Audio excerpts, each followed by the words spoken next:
안녕하세요. 팀 골든5 기획 특강 5번째 시간 재무제표 분석과 경영진단 활용 교육을 맡게 된 골든트리 본부 이대성 부지점장입니다.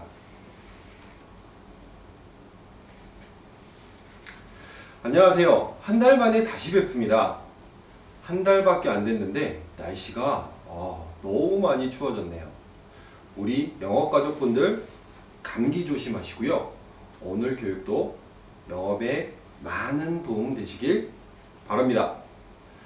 저희 골든트리 본부에서 특강을 시작하고 이제 5강이 되었는데요. 이번 5강이 끝나고 나면 오프라인 특강으로 5강까지 교육을 서머리 해보고 또 궁금하신 내용들 Q&A 가져보는 시간 준비하고 있습니다. 제이어스 사업단과 저희 골든트리 본부에서 추후 공지가 있을 예정이니 참고하셔서 많은 관심 부탁드리겠습니다. 그럼 오늘 이 시간 재무제표 분석과 경영진단 활용에 대해 강의 드릴 텐데요. 지지난주 저희 이용석 지점장님의 기업대표의 신용관리 및 크레탑 분석 강의 잘 들으셨나요? 이제 크레탑은 한 번씩 들어가 보셨죠? 제가 이 말씀드린 이유는 오늘도 지난 시간 크레탑 분석의 연장이라고 봐주셔도 될 것 같습니다. 실제 재무 분석이라는 부분이 우리가 재무제표를 보고 판단할 수 있는 부분도 있지만 정확한 재무 분석을 하려면 기업의 성장성, 수익성, 안정성, 생산성, 활동성 이런 경영 평가 지표에 해당하는 많은 재무 비율들을 계산해야 하는데요. 그걸 재무제표를 보고 일일이 다 계산할 수가 없습니다. 우리는 시간이 돈이잖아요. 우리는 레버리지를 해야 합니다. 재무 비율, 평가 지표, 경영 진단은 크레탑에 너무 잘 나와 있어서 이번 강의는 크레탑 자료를 활용해서 말씀드릴 예정이니까 강의 끝나시고 꼭 크레탑을 한번 들어가 보시면 좋겠습니다. 그럼 오늘 강의는 기업 재무 분석이 무엇인지 개념을 먼저 정리하고 시작할 거고요. 그리고 재무제표는 무엇이고 어떻게 구성되어 있는지 알아볼 예정입니다. 그리고 나서 본격적으로 크레탑에 나와 있는 재무 분석은 어떻게 해서 경영 진단까지 하는지 설명드릴 거고요. 그리고 마지막 재무제표만 보고도 쉽게 기업을 파악할 수 있도록 쉽게 재무제표 읽는 저희의 노하우 이걸 알려드릴 테니 이번 강의도 재밌게 들어주셨으면 좋겠습니다. 시작하겠습니다. 기업 재무제표 분석이란 기업에서는 매년 기업의 재정 상태와 경영 성적 등을 작성하는 회계보고서, 결산보고서, 즉 재무제표를 작성합니다. 그 재무제표에 나와 있는 다양한 회계 정보를 이용해서 기업의 재무 상황을 분석하는 경영 컨설팅 기법을 재무제표 분석이라고 말씀드릴 수 있습니다. 이 재무제표 분석은요, 실제로 대기업, 중견기업 등은 기업의 주식을 주식시장에서 매매할 수 있도록 투자자들에게 제공되는 대표적인 기업 평가 방법으로 사용하기도 합니다. 그래서 실제 기업체 대표, 사업주에게도 이 재무제표 분석은 우리 기업의 과거와 현재 경영 상태를 진단하고 향후 기업의 경영 전략을 수립하는 데 반드시 필요한 기업 평가 방법이라고 말씀드릴 수 있을 것 같아요. 이런 재무제표 분석은 기업을 평가하는 대표적인 지표들인 앞에 말씀드린 성장성, 수익성, 안정성, 활동성, 생산성 지표들로 구성되어 있고요. 이 평가 지표들을 이용해서 기업을 진단합니다. 그럼 이 지표들은 어떻게 산출되냐? 그게 바로 기업 재무제표에 나와 있는 다양한 회계 정보들을 활용해서 각각의 지표들에 해당하는 다양한 재무 비율들을 계산합니다. 그리고 이 재무 비율들을 이용한 기업의 평가 지표들이 산출되는 거죠. 그렇게 산출된 지표로 기업의 재무를 평가하는 겁니다. 이게 재무 분석의 프로세스라고 생각해 주시면 좋을 것 같아요. 설명드리다 보니 역으로 설명드렸는데요. 다시 쉽게 정리해서 말씀드려 볼게요. 재무 분석은 재무제표를 보고 재무제표에 나와 있는 다양한 재무 항목들을 이용해서 경영평가지표에 해당하는 재무 비율들을 계산하고요. 그렇게 산출된 평가 지표들을 가지고 기업 평가, 경영 진단을 하는 게 기업 재무제표 분석 프로세스라고 말씀드릴 수 있습니다. 이해되셨나요? 기업 재무 분석은 앞에 말씀드린 것처럼 향후 기업의 경영 전략을 수립하는 데 있어서 반드시 선행되어야 하고요. 그리고 기업의 가치평가, 미래가치 등을 예측해서 가업승계 전략으로도 사용되기 때문에 기업의 현재 그리고 미래를 매년 결산보고를 통해서 관리해야 하는 중요한 경영 전략 중에 하나입니다. 그럼 먼저 우리가 기업 재무제표를 알아야 하겠죠. 기업 재무제표는 개인 사업자 중 매출이 아주 작은 연간 매출 1억 5천만 원 미만의 간편장부 대상자를 제외하면 모든 사업자는 이 재무제표를 만들어야 할 의무가 있습니다. 모든 기업은 재무제표를 꼭 만들어야 하는 거죠. 우리는 기업의 이런 재무제표를 보고 기업의 자산 상황, 대출 상황, 매출, 그리고 이익 등을 알 수가 있습니다. 그래서 이 재무제표를 공부하는 건 경영 컨설팅 하는 데 있어서 가장 기본적인 스킬이라고 말씀드릴 수 있어요. 그럼 이 재무제표가 무엇인지 먼저 알아볼게요. 재무제표 쉽게 설명드리면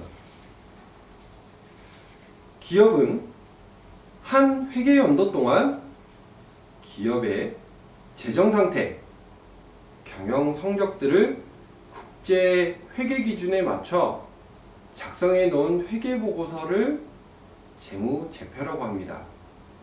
이 재무제표에는 재무상태표, 손익계산서, 현금 흐름표, 이익잉여금 처분계산서, 그리고 그 밖에 부성명세서들로 구성되어 있습니다. 그럼 재무제표 구성을 자세히 한번 설명드려 볼게요.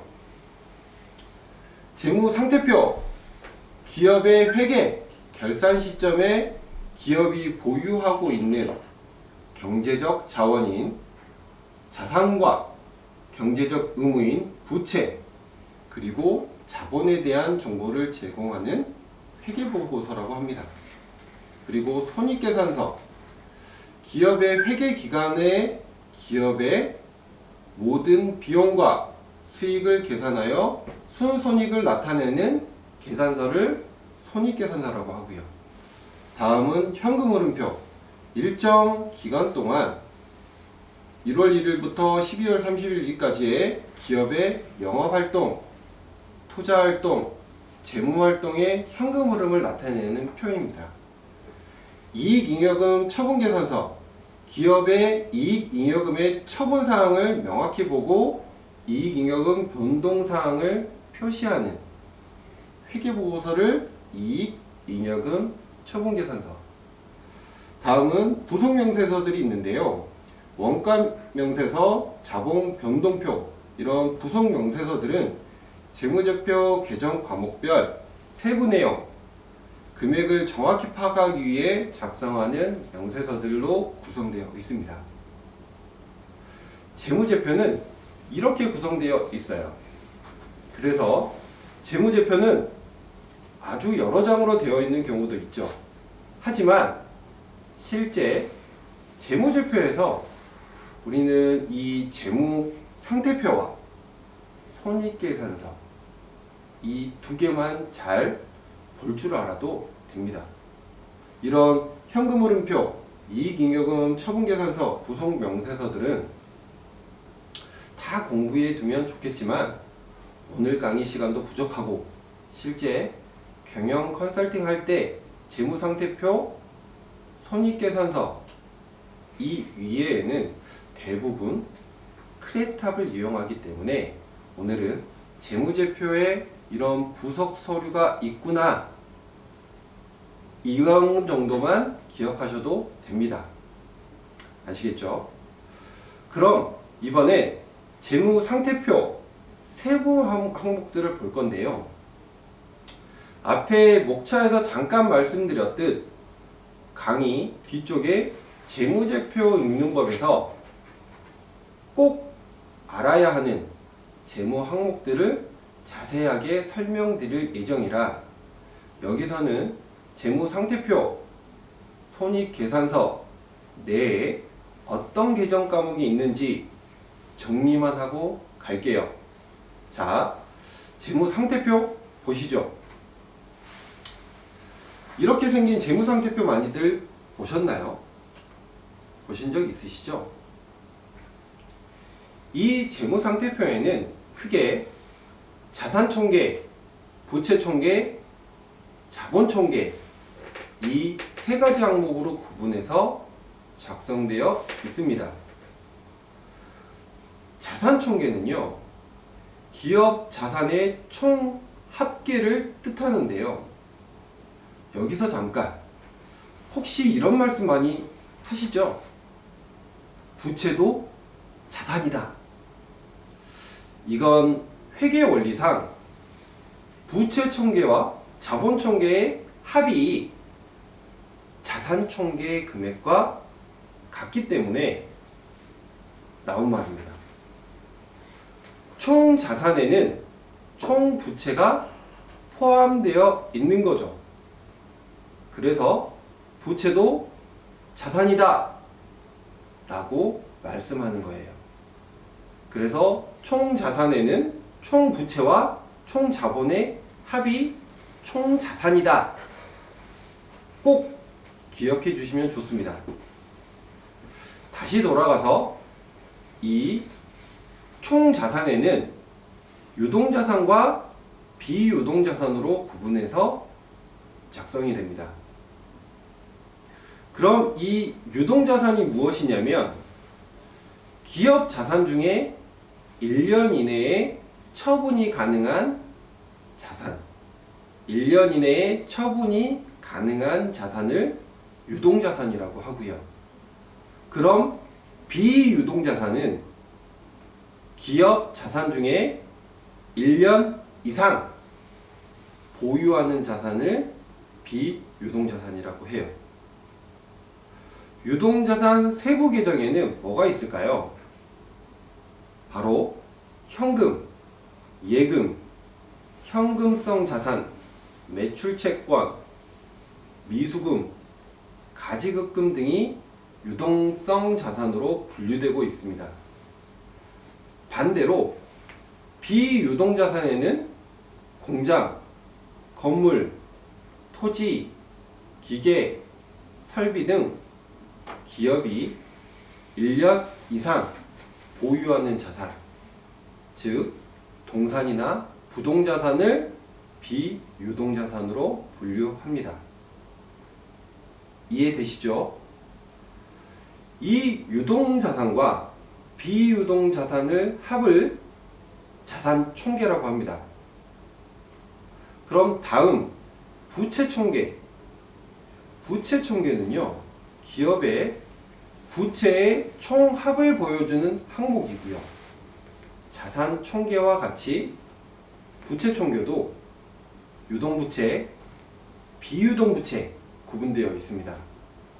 유동부채는 1년 이내에 상환하여야 하는 단기 부채를 유동부채라고 하고요.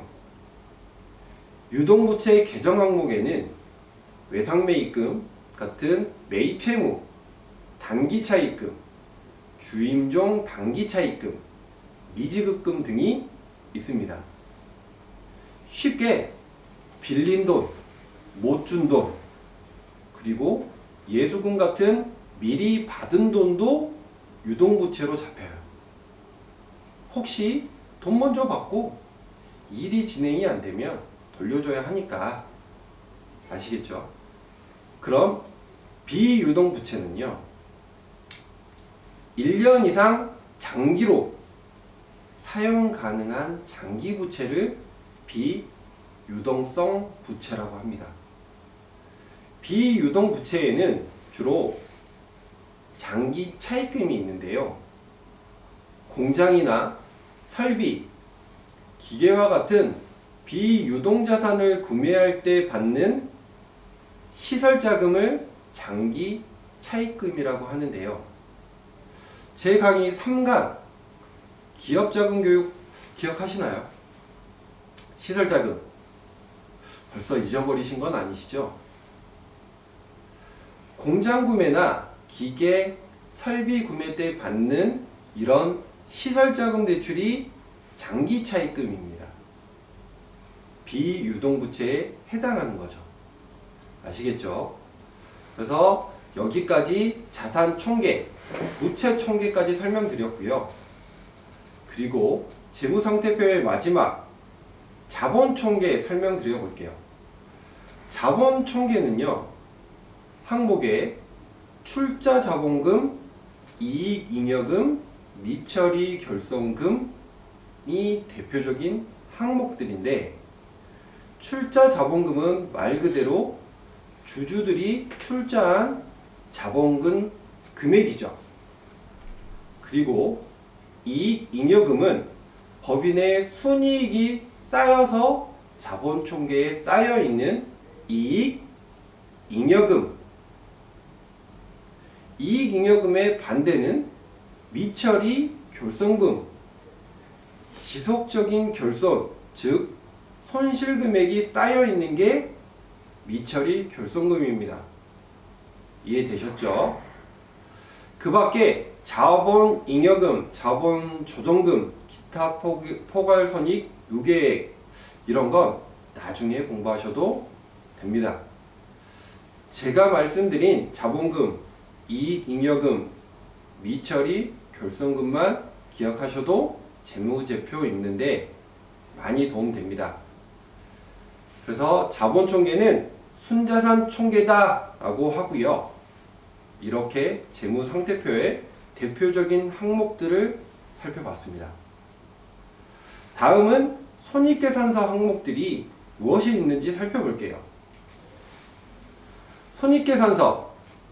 손익계산서는 보통 12월 말 결산기업의 경우 매년 1월 1일부터 12월 31일까지의 기업의 매출 실적과 사업에 사용된 여러 비용들을 뺀 순이익을 계산한 계산서라고 보시면 됩니다. 손익계산서는 실제 기업의 매출과 순손익을 계산하는 표 형태라서 정말 쉽게 이해할 수 있습니다. 빠르게 설명드려 볼게요. 손익계산서의 첫 번째 항목은 매출액. 이 매출액에서 원가를 빼면 매출 총이익. 매출 총이익에서 판매 관리비를 빼면 영업이익. 영업이익에서 영업의 수익을 더하고 영업의 비용을 빼면 법인세 차감 전 순이익이 나오죠. 차감 전이니까 법인세를 빼면 당기 순이익이 나옵니다. 끝. 이게 손익계산서입니다. 너무 빨랐나요? 이게 명칭이 생소해서 어려워 보이는 건데 정말 별게 없습니다. 다시 볼게요.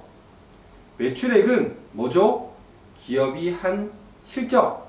이게 매출액. 원가는 순수하게 원재료 매입한 금액이 원가. 이 원가는 비용이니까 원가를 뺀 이익을 매출 총이익이라고 합니다.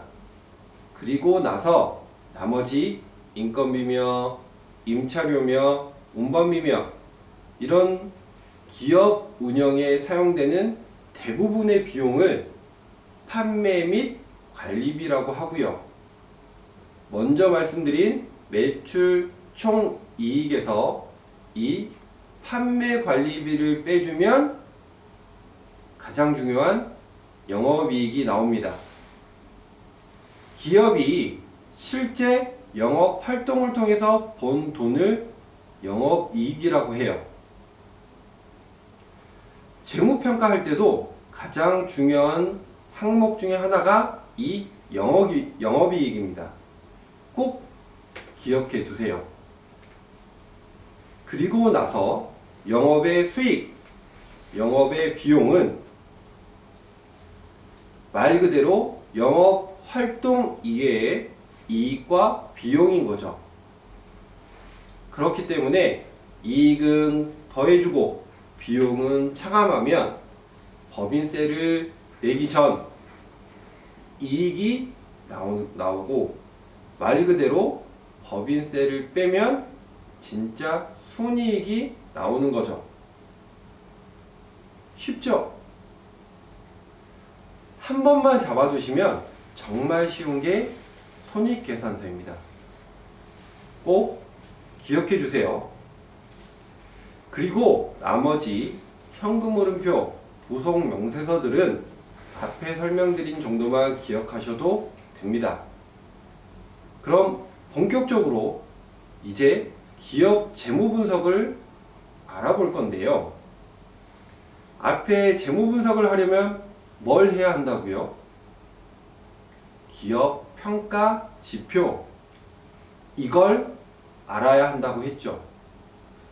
재무분석을 하기 위해서 먼저 이 기업 평가 지표를 정리해서 알아볼게요.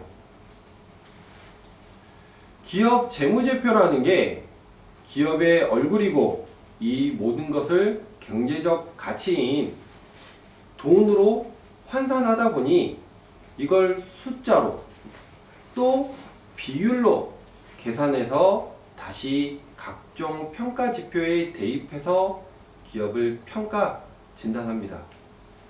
그렇다 보니 굉장히 복잡하고 어려운 건 사실이에요. 하지만 한 번쯤 공부해 두시면 크레탑을 쉽게 보실 수 있어요. 크레탑을 볼 줄 알게 되면 재무분석은 정말 쉽게 하실 수 있어요. 꼭 계산할 줄 몰라도 볼 줄만 알면 되는 거죠. 아시겠죠? 그럼 같이 볼게요. 기업을 분석하는 데 있어서 기업을 평가하는 지표들이 있습니다. 그 평가 지표에는 이렇게 5개, 그리고 각 평가 지표마다 계산되는 각종의 비율들이 있는데요. 이 재무 비율을 이용해서 기업을 진단하게 되는 거죠. 먼저 성장성 지표입니다. 기업의 경영 규모와 경영 활동 성과가 이전 연도보다 얼마나 증가했는지를 계산하여 기업의 경쟁력과 기업 가치를 간접적으로 판단할 수 있는 지표입니다. 성장성 지표를 평가하는 여러 가지 각종 비율들이 있고요.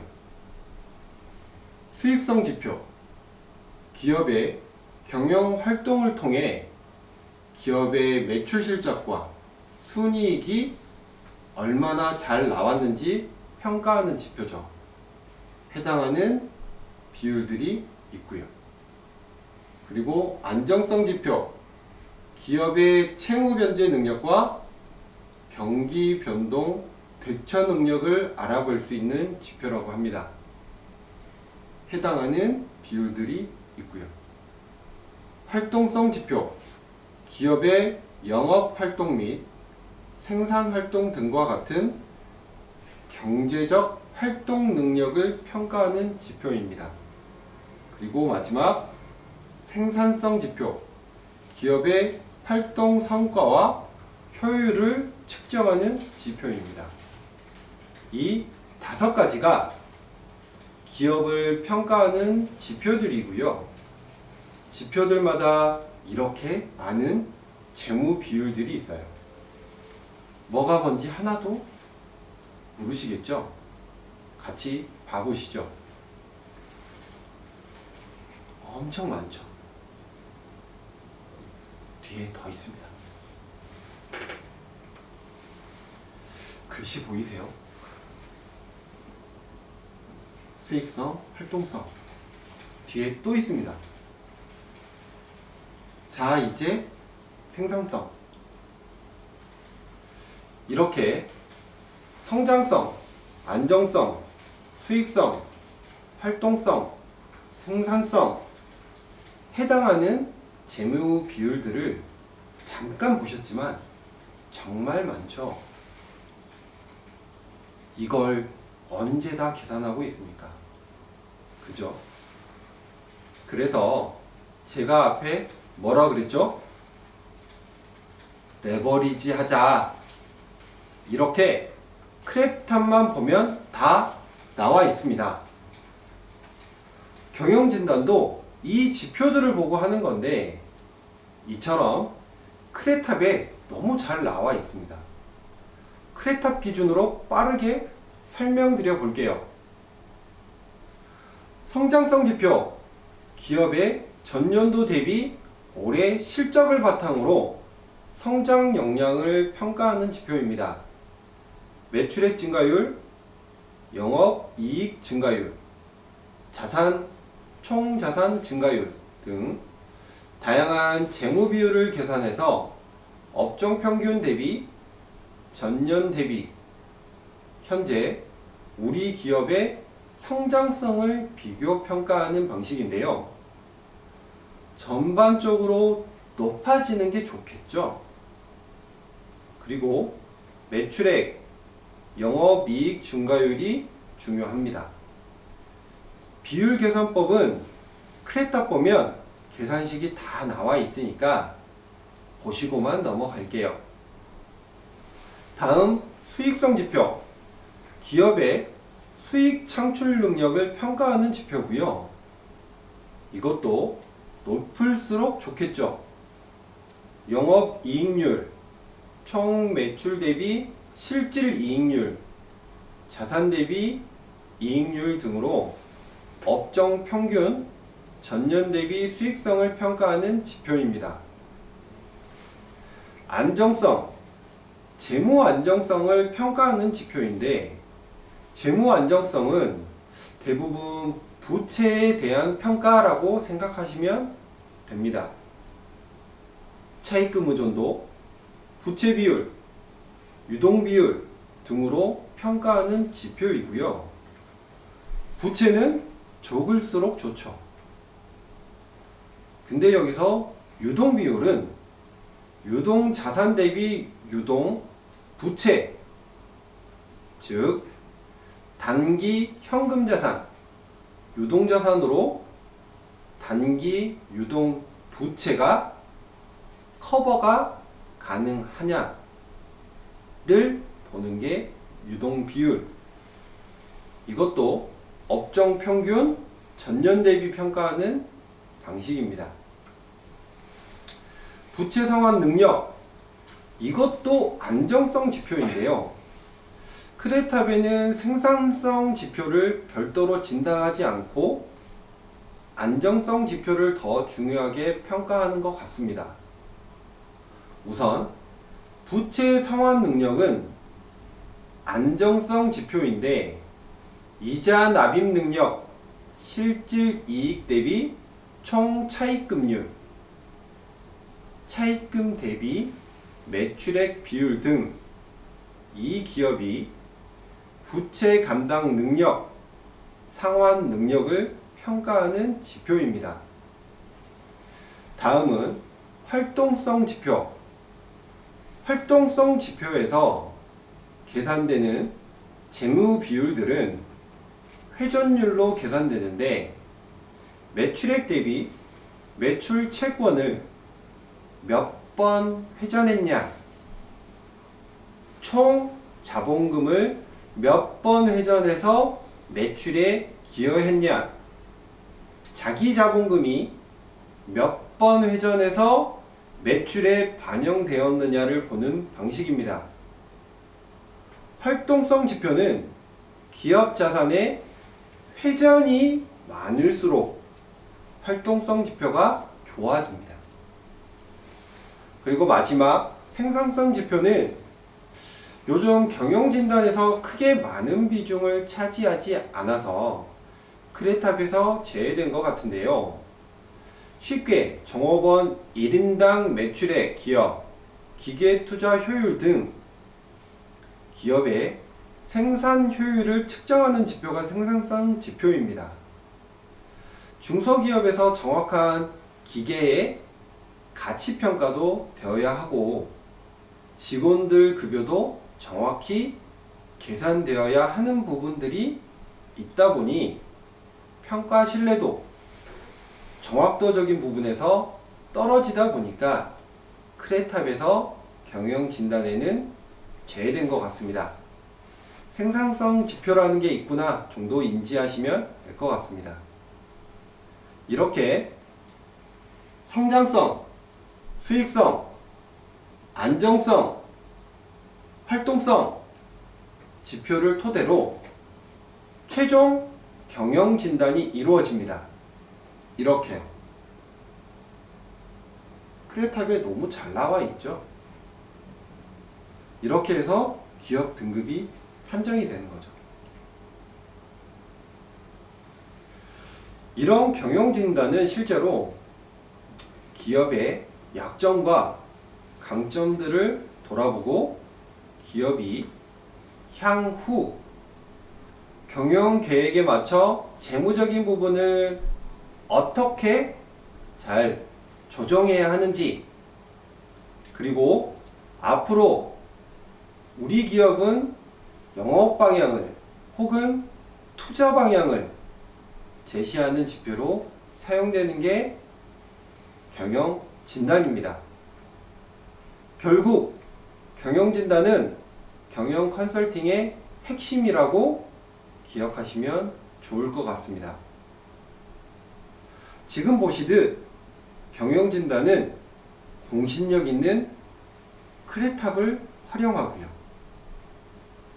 크레탑을 잘 활용하는 것이 법인 영업의 노하우입니다. 제가 법인 영업을 시작할 때는 재무진단을 은행에 문의도 해본 적도 있습니다. 이 기업이 어떤지, 그리고 엑셀 파일로 전부 계산해서 했던 시절도 있었어요. 하지만 지금은 크레탑이 이렇게 잘 되어 있어서 개념만 잘 잡고 크레탑을 볼 줄만 하셔도 법인 영업이 훨씬 수월해지실 거예요. 어떻게 하다 보니까 크레탑 영업이 되었네요. 오해하지 마세요. 저희 돈 받는 거 아닙니다. 크레탑 잘 활용하시는 것을 꼭 추천은 해드릴게요. 그러면 여기까지 재무 분석을 통해 기업의 경영 진단까지 하는 법을 알아봤고요. 이제는 앞에 잠깐 말씀드렸던 우리가 현장에서 기업 재무제표만을 보고 기업을 빠르게 판단할 수 있도록 저희가 재무제표 포인트 이걸 설명드려 볼게요.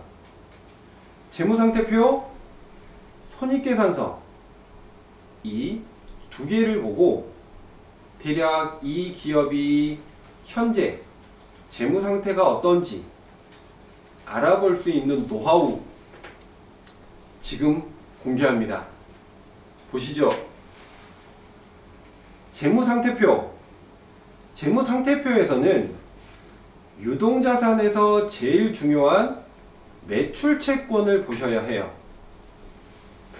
실제 중소기업에서는 못 받은 돈이 정말 중요합니다. 기업자금 때 교육 말씀드렸듯 기업에게는 못 받은 돈은 기업 운영에 정말 치명타입니다. 그래서 매출채권이 너무 많이 쌓여 있다. 결국 기업 자금이 경색되고 있다. 보시면 돼요. 매출채권은 기준은 손익계산서상 매출액 대비 10% 수준이 가장 적정합니다. 이유는 기업들이 납품을 하면 다음 달에 수금이 되는 구조이다 보니 12월 한 달치가 매출채권이어야 적정한 거죠. 아시겠죠? 그리고 다음이 미수금. 미수금도 마찬가지죠. 못 받은 돈. 근데 회계 원리상 영업활동 이외에 기타 거래에서 못 받은 돈을 미수금이라고 하는데 실제 중소기업에서는 미수금이나 매출채권은 거의 같은 맥락입니다. 못 받은 돈, 미수, 매출채권이라고도 하는 경우도 있어요. 어쨌든 매출채권, 미수금 합쳐서 매출액의 몇 프로? 10% 이내야 합니다. 그리고 다음은 주임종 단기 대여금, 일명 가지급금이라고 부르죠. 법인 영업 하시던 분들은 가지급금 너무 잘 알고 계시겠지만 모르시는 분들을 위해서 설명드려 볼게요. 법인이 주주나 임원, 종업원에게 빌려준 돈, 이게 주임종 단기 대여금입니다. 근데 중소법인이 다른 임원이나 종업원에게 빌려주겠어요? 결국 대표자가 빌려가는 가지급금이 대부분입니다. 이 가지급금은 법인의 돈을 대표자 개인 돈으로 마음대로 운영하는 걸로 판단하기 때문에 법인 재무 신뢰도가 떨어집니다. 그래서 법인 등급에 매우 좋지 않죠. 그래서 주임종 단기대여금, 가지급금은 없는 게 가장 좋고요. 만약 있다 해도 아주 조금 5천만 원 미만이 적정합니다. 간혹 이 가지급금이 정말 많이 쌓여있는 법인들이 있습니다. 그래서 법인 영업 중에 하나가 이걸 해결해주는 가지급금 재무 컨설팅도 많이 하죠. 아시겠죠? 다음은 재고자산, 원자재, 제품, 상품 등 이월된 재고자산. 이 재고자산은요, 실제 기업이 올해 영업활동을 잘 못해서 재고가 많이 쌓였다고 평가되던 부분이라 기업 등급에 좋지 않습니다. 재고자산도 매출액의 10% 이내가 좋습니다. 장사 잘 되는 집이 재고도 빨리 소진되는 법이죠. 여기까지 유동자산에서 보셔야 하는 주요 부분이었고요. 다음은 비유동자산 볼게요.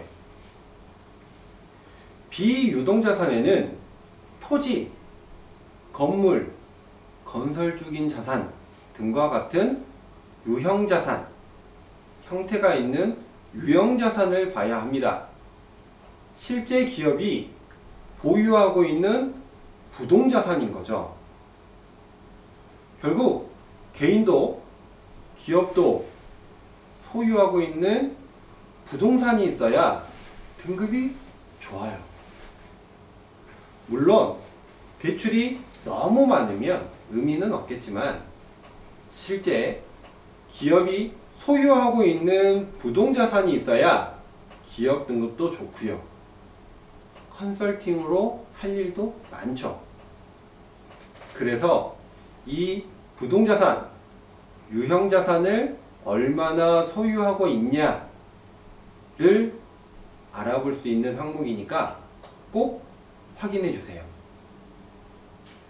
그럼 이번엔 유형자산이 있으면 또 반대로 무형자산. 무형자산은 말 그대로 형태가 없는 무형인 자산, 지식재산권이라고 부르는 특허를 뜻하고요. 기업에 기술력이 있는지 알아볼 수 있는 항목이죠. 이제 부채. 이 부채 총계가 정말 제일 중요합니다. 기업의 안정성 지표가 대부분 이 부채에 대한 상환 능력, 부채에 대한 대응 능력을 평가하기 때문에 성장성 다음으로 가장 중요한 지표라고 생각하시면 될 것 같아요. 실제 부채는 기업의 가장 큰 리스크로 판단되는 부분이죠. 그럼 먼저 매입 채무, 이걸 볼게요. 이건 원자재를 사고 못 준 돈, 외상인 거죠. 이것도 보통 많이 쌓여 있으면 기업 등급에 좋지 않습니다. 왜? 줄 돈 못 준다? 줄 돈이 없을 수 있는 문제. 또 줄 돈을 안 주고 매입처를 괴롭힌다? 업체의 신뢰도의 문제. 그래서 매입 채무도 매출액의 10% 수준이 적정합니다. 12월달 3 원자재를 1월달 매입 채무 정도가 적정한 거죠. 아시겠죠? 그리고 이제 가장 중요한 부채의 단기 차입금, 장기 차입금, 이걸 볼 건데요. 기업이 실제 은행을 통해 대출받은 금액을 단기 차입금, 장기 차입금이라고 합니다. 단기 차입금은 1년 이내에 상환 가능한 가능성이 있는 대출, 기업이 기업 운영을 목적으로 받는 대출, 운전자금 대출은 거의 모두 1년짜리 대출입니다. 그래서 1년 이내에 상환해야 하는 대출이 단기 차입금. 근데 1년이 지나도 등급이 좋으면 연장도 해주죠. 하지만 혹시 모를 대출 상환에 대한 리스크는 바로 유동자산, 즉 현금화 가능자산으로 준비해야 합니다. 단기 부채는 많은데 유동자산이 부족한 경우 기업 등급에 좋지 않겠죠. 그래서 앞에 잠깐 설명드린 유동자산과 유동부채를 비교하여 자산 비율이 중요합니다. 유동자산이 충분히 유동부채를 커버해야 안정성 평가에 높은 점수를 받을 수 있습니다. 아시겠죠? 그리고 장기 차입금. 장기 차입금은 공장 구매, 기계 구매, 공장 건축 등에 사용되는 시설 자금에 대한 장기 대출이 대부분인데요. 동산이나 부동자산을 기반으로 하는 차입금이다 보니 리스크는 적은 편입니다. 하지만 이 장기 차입금은 차입 규모가 크다 보니 매출액과 비교하여 매출 초과 차입 경우 매출이 10억인데 장기 차입금이 15억, 20억이다. 이렇게 매출을 초과하는 차입금 경우 차입금 과다로 등급이 많이 떨어지기도 합니다. 그리고 또 안정성 지표에서 설명드린 단기 차입금과 장기 차입금의 합을 총 자산으로 나누어서 계산하는 차입금 의존도에도 영향을 주니 꼭 확인하셔야 합니다. 그리고 단기 차입금과 장기 차입금으로 기업의 결산 기준 대출 현황을 파악하여 기업 대출 금리도 확인할 수 있습니다. 손익계산서상 영업의 비용의 이자 내역을 총 차입금 내역으로 나눠주면 대략 금리가 나오죠. 그래서 차입금 항목은 꼭 잘 봐야 합니다. 다음은 주임종 단기 차입금. 이건 대출은 아니고요. 가수금이라고 부르는 항목입니다. 유동자산에서 주임종 단기 대여금과 상반된 계정인데요. 이건 반대로 주주나 임원, 정업원이 법인에게 빌려준 돈입니다. 보통 대표자 개인 돈이 제일 많이 들어가죠. 그래서 가지급금과 가수금이 보통은 상계되는 구조인데요. 사업 초기에 대표자가 자본금으로 법인에 돈을 넣지 않고 등기가 귀찮아서 통장으로 그냥 바로 이체해서 사용되는 돈들이 가수금입니다. 이것도 많이 쌓이면 좋지 않죠. 부채 비율을 높이는 효과가 있습니다. 사장님이 빌려준 개인 사채와 같아서 안 갚으면 법정이자가 쌓여서 계속 부채는 늘어나는 구조예요. 총 부채가 쌓이니 자본 대비 부채 비율은 계속 높아지는 거죠. 정상적인 자본금으로 넣었으면 부채가 아닌데 빌려준 형식인 가수금으로 넣었기 때문에 부채로 인식되는 거죠. 부채 비율이 500% 이상으로 높아지면 등급에 좋지 않습니다. 아시겠죠? 다음은 자본금. 자본금에는 납입자본금이 중요하고요. 다음이 미처리 결손금만 보면 돼요.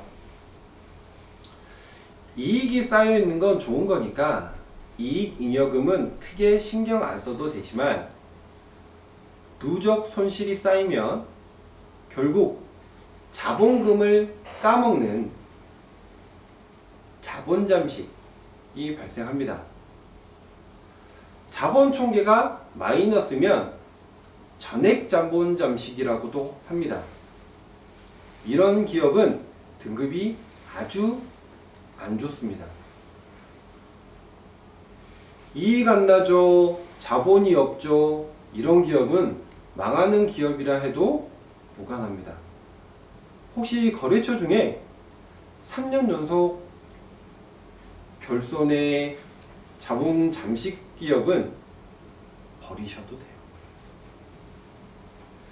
그리고 많이들 들어보셨을 부채 비율 계산하는 거 간혹 궁금은 하신데 모르시는 분들이 많아서 부채 총계를 자본 총계로 나눠주고 100을 곱하시면 됩니다.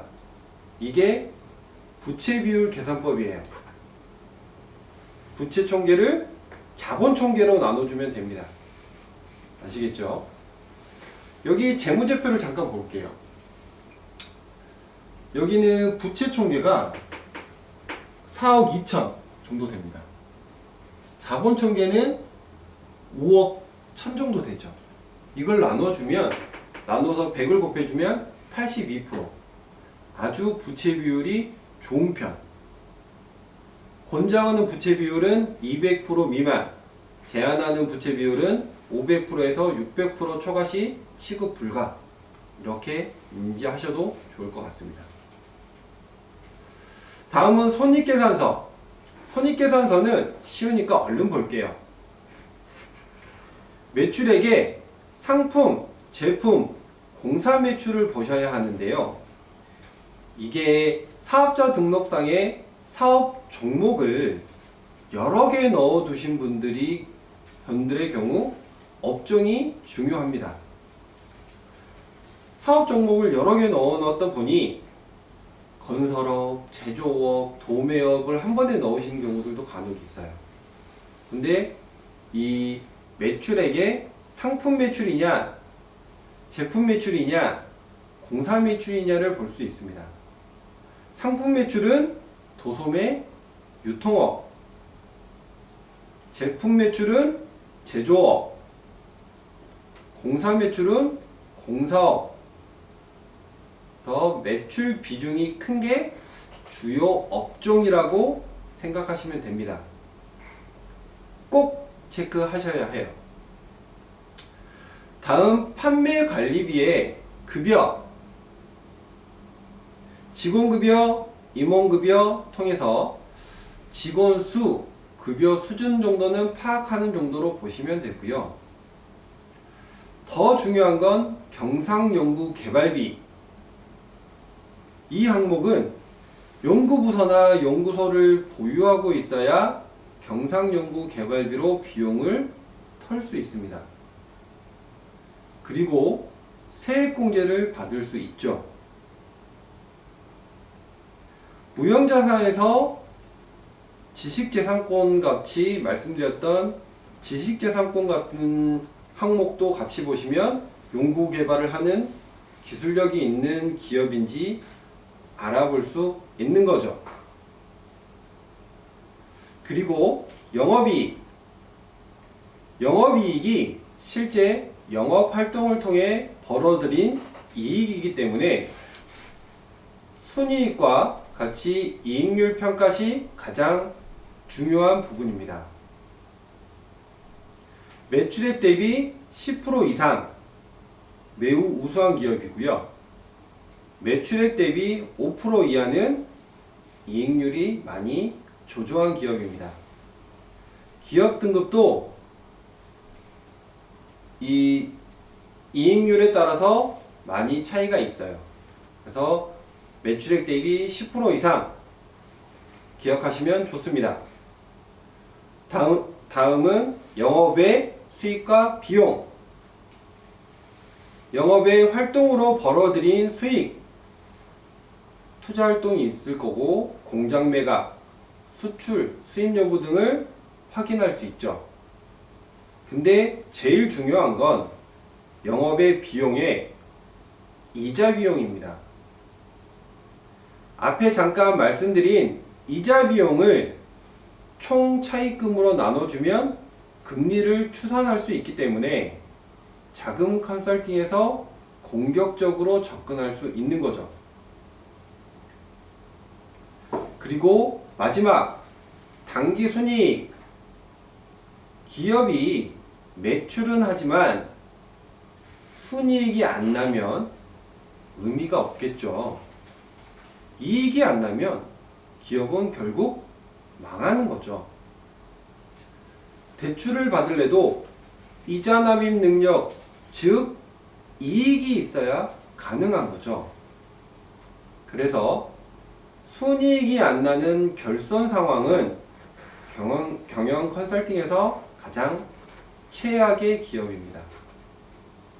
그래서 매출 감소, 영업이익 감소, 순이익 마이너스인 기업은 컨설팅으로 할 게 많지 않습니다.